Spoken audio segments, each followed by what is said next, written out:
I've seen a lot of losses. I've seen a lot of losses at FedEx Field. I've seen a lot of losses on the road. I've seen a lot of bad losses. But, man, you give up 40 points to the Bears at home on a Thursday night game with the whole country watching.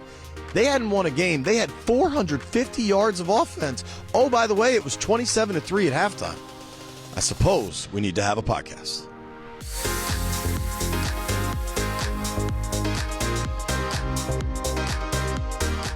What up, everybody? It's JP Finley. It's Beltway Football. Joined by Mitch Tischler, brought to you by the good folks over at Oarsman Automotive of Virginia. We ride with them. You should do the same thing. I guarantee the people at Oarsman Automotive of Virginia have never given up 40 points in a Thursday night game to the Chicago Bears. Big man, there's so much to talk about. I'm going to lose my tie. This is bananas. It's 4 hours. It's the middle of the night. It's unbelievable. What just happened? What just happened?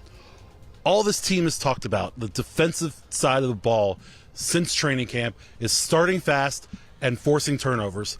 And other than how'd that go? A Josh Allen, arm punt 3 weeks ago, 3 weeks ago now, this team hasn't forced any turnovers, and all they do are give up points in the first quarter, first half of games, and go down big.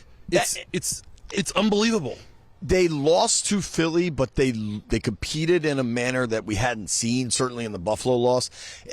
Listen, the final score of this thing isn't indicative of what the score was, and I'm aware that they briefly had a real rally going, and Sam almost cut it to a touchdown, and Joey Sly pushed the field goal. Then they immediately gave up another bomb to DJ Moore. As far as I know, DJ Moore's still running back there. He's running all the way to College Park from Landover.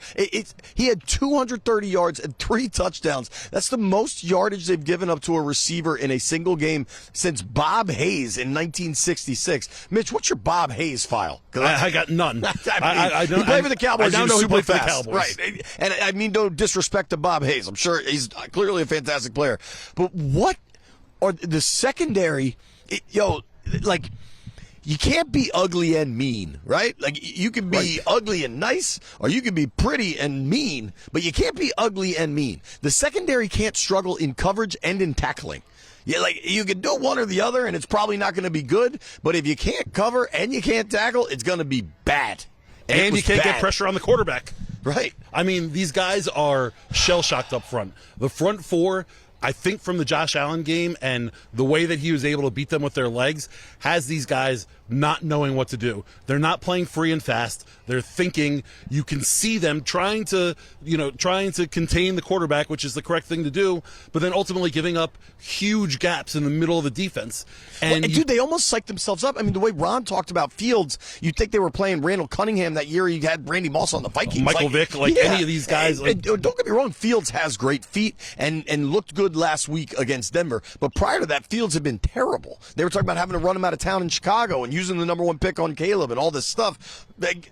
Fields against Washington is like Daniel Jones against Washington. Like, there's a theme with some of these guys. And Josh Allen against Washington. Josh Allen against everybody, though. I mean, how about this? You brought up DJ Moore. It's just immensely frustrating to watch. Immensely. So go ahead. It is. This along those same lines of the frustration. You brought up DJ Moore and his 230 yards of offense. Last week, A.J. Brown did it. The week before that, Steph Diggs did it. Why can't the Commanders do that with Terry McLaurin? Well, hold on. Before we go to offense, because that's a different conversation. I know, but it's just... But we got to talk about Forbes. So, against the Bills, they had to bench him. Against the Eagles, they're like, you know what? What the heck? We're just going to let the kid stay out there and learn. So then this game, he's supposed to have learned. He did not learn. I think he was worse tonight than he was the previous two, and it was been pretty bad. And I don't want to take shots on the kid, and I'm not writing off his career or any of that. But when you have one really weak link in a secondary, it impacts everybody. And then when you combine that with what was non-existent linebacker play and not great defensive line play, dude, the Bears on 2 3rd and 7s. 3rd and 7 is a pass down. If you're trying to get the first down, 3rd and 7 is a pass down. On 2 different 3rd and 7s, they ran a little duo inside handoff. It wasn't even a draw. There wasn't like action to disguise. It was duo. They just ran a guy up the middle and got it. They were just gaping holes. Just gaping holes. And as bad as Emmanuel Forbes was, and I think it's important to mention, just the 5th game of his career, it's not over for him. but it's not a strong start. No. But Benjamin St. Juste couldn't do too much. Kendall Fuller had by far the worst day They gave up 40 to the Bears. There's no one to highlight. And Chase Young tried to play with a high motor, but he had some real boneheaded decisions. In the locker room, the guys were talking about that there was a little bit of freelancing and guys were doing their own thing. I think we can point to a couple plays. Emmanuel Forbes trying to break up the ball against DJ Moore and going for on 3rd and 7 and going for the pick. But that's what they said they wanted. Like you know, if you get a dog that has a whole lot of fur and then you get upset because there's fur on the ground, like that's on you. That's not on the dog. Like if you get corners, if you specifically draft ball hawk corners because they make plays, means they're going to take risks, and that's.